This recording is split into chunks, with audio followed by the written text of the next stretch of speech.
Terima kasih Anda masih bersama kami dalam Berita Papua hari ini. Untuk Anda yang baru saja bergabung, kami akan sajikan kembali 3 berita utama.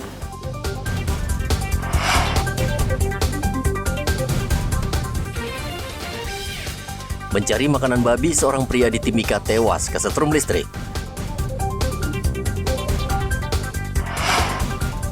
22 hari disandera KKB, pilot Susi Air dideteksi berpindah-pindah oleh TNI.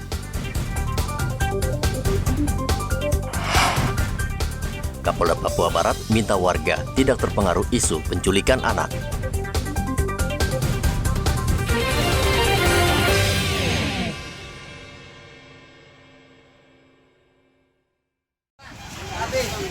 Sejak seminggu terakhir, harga bawang merah di Pasar Sentral Timika mengalami kenaikan.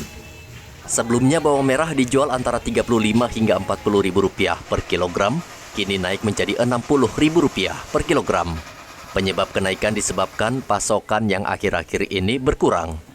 Selama ini bawang merah di Timika didatangkan dari luar daerah seperti Bima, Nusa Tenggara Barat, dan Makassar. Berkurangnya pasokan bawang merah disebabkan petani terlambat panen. Sementara untuk harga bawang putih sejauh ini masih stabil di kisaran Rp30.000 per kilogram. Sekarang 65 mungkin karena kosong juga toh, kalau bawangnya sudah mulai banjir itu rendah. Ini khusus bawang merah ya? Iya, khusus bawang merah. Kalau bawang putih tetap harganya segitu, 30-35. Kalau untuk sekarang panennya di Endrekan, Makassar. Biasanya kan di Bima, tapi belum panen. Itu Endrekan sama Bima. Kalaupun ada dari Jawa itu bawang pentol. Kenaikan harga juga terjadi pada cabai besar akibat hujan yang turun terus-menerus. Pasokan cabai besar dan keriting selama sepekan terakhir berkurang. Saat ini harga kedua jenis cabai tersebut dijual rata-rata Rp60.000 per kilogram dari harga sebelumnya Rp35.000 per kilogram. Keriting sekitar 70 sampai 80 paling tinggi. Cabai besar 80.000 sampai 90. Penyebab kenaikan pada tahu? Stok terbatas. Karena curah hujan kemarin kan 2 bulan yang lalu atau 3 bulan yang lalu kan itu cabai itu kan 3 bulan baru bisa panen toh. Jadi waktu 3 bulan yang lalu curah hujan terlalu tinggi. Akhirnya hasil panen? Ya bulan-bulan saat panen begini kurang lagi. Terus penyakit juga banyak sekali ya. Maksudnya cacar apa segala macam kan kalau hujan kan kendala-kendalanya kan banyak sekali toh. Mau datangkan dari luar karena sudah diketahui toh kargo kan mahal sekali. Japura sini sudah hampir 30.000. Ini pasokannya dari luar berarti? Kalau memang kalau betul-betul di Japura murah, ya sudah begitu. Kayak macam bucis sekarang kan sampai 40.000. Kadang-kadang dari Japura sudah kena sampai di sini 35. Kadang-kadang orang datangkan dari sana karena di sana juga ongkos kargonya kan hampir 20.000 kan kalau nggak salah. Kenaikan juga terjadi pada kacang buncis yang sebelumnya Rp20.000 per kilogram, kini naik menjadi Rp45.000 per kilonya. Hal ini juga disebabkan pasokan yang berkurang akibat gagal panen. Dari Mimika, Papua Tengah, Igobat Momolin melaporkan.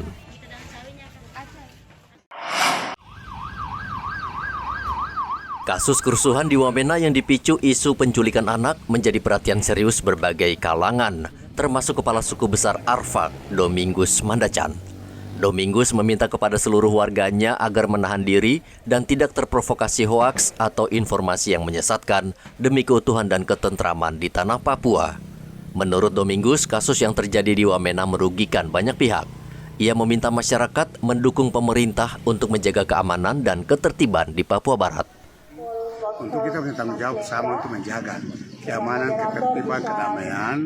Ya, keamanan ini kita mulai dari pribadi kita, ya, keluarga kita, lingkungan kita, kabupaten kita, provinsi kita, Indonesia pada umum menjadi tanggung jawab kita bersama. Untuk itu menyikapi berbagai isu dan perkembangan yang sementara terjadi di mana kita ketahui bersama bahwa beberapa waktu lalu di Wamena, Kabupaten Wamena, ya, atau di Wamena itu ada terjadi di Papua pegunungan ya, itu terjadi ada isu-isu yang kembangkan tentang penculikan anak. Dan kita tidak tahu ya, saya sendiri hari ini belum tahu isu itu awalnya datang dari mana yang membuat isu ada penculikan anak. Ya, dengan demikian ya ini juga cara-cara untuk mengadu dombakan masyarakat untuk menciptakan konflik untuk kepentingan pribadi atau keluarga atau kelompoknya. Dengan demikian bisa terjadi di sana ya ada konflik, ada pembunuhan, ada korban, bahkan juga ada pembakaran dan ini tidak boleh terjadi. Untuk itu saya harapkan pada semua masyarakat umat, mari kita jangan terlalu cepat menerima informasi terus langsung kita reaksi. Tidak boleh. Kita bertanya dulu kepada pihak-pihak yang punya kepentingan. Hal yang sama juga diungkapkan Kapolda Papua Barat Irjen Daniel Tahimonang Silitonga. Ia mencontohkan kasus serupa yang dialami seorang wanita di Kampung Kokoda, kilometer 8, Kota Sorong. Menurut Kapolda, korban dibakar hidup-hidup karena dituduh menculik anak, padahal tidak ada bukti. Polda Papua Barat telah menetapkan 9 orang tersangka dalam kasus pembakaran wanita tersebut, dan ironis 5 diantaranya masih di bawah umur. Bagaimana kejadian yang beberapa minggu yang lalu terjadi di Sorong dan terjadi pembakaran terhadap yang diduga pelaku, tapi sebenarnya tidak. Ini hanya diisukan. Oleh karena itu kami melakukan tindakan tegas terhadap masyarakat yang memblow up atau membesar-besarkan isu ini. Nah, saya harapkan semua masyarakat bisa sadar dan kami Polda Papua Barat bertanggung jawab untuk menjaga keamanan, ketertiban, termasuk isu-isu penculikan anak ini.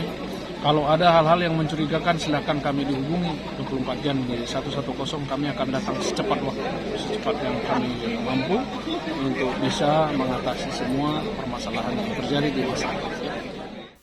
Belakangan berbagai isu dan hoaks tentang penculikan anak beredar luas di media sosial. Entah siapa yang menyebarluaskan, namun informasi tersebut berhasil menghasut sebagian masyarakat yang kemudian percaya dan bertindak anarkistis. Kapolda Papua Barat menghimbau seluruh masyarakat jika mencurigai sesuatu, segera melapor ke kepolisian setempat dan tidak main hakim sendiri. Edi Musahidin melaporkan dari Manokwari, Papua Barat.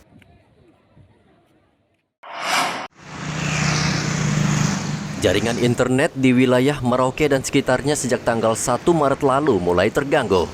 Dampaknya pun meluas, tidak hanya dirasakan masyarakat, namun juga pelaku usaha, seperti angkutan daring, serta bisnis dan aktivitas perkantoran.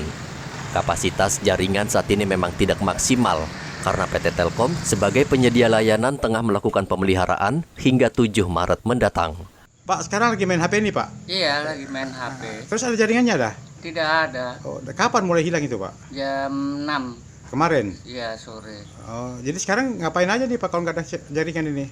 Iya, cari kesibukan. Pemeliharaan dilakukan PT Telkom terhadap jaringan optik yang membentang dari bawah laut sehingga gangguan jaringan internet berdampak dari Sorong hingga Merauke. Muhammad Ridwan melaporkan dari Merauke, Papua Selatan.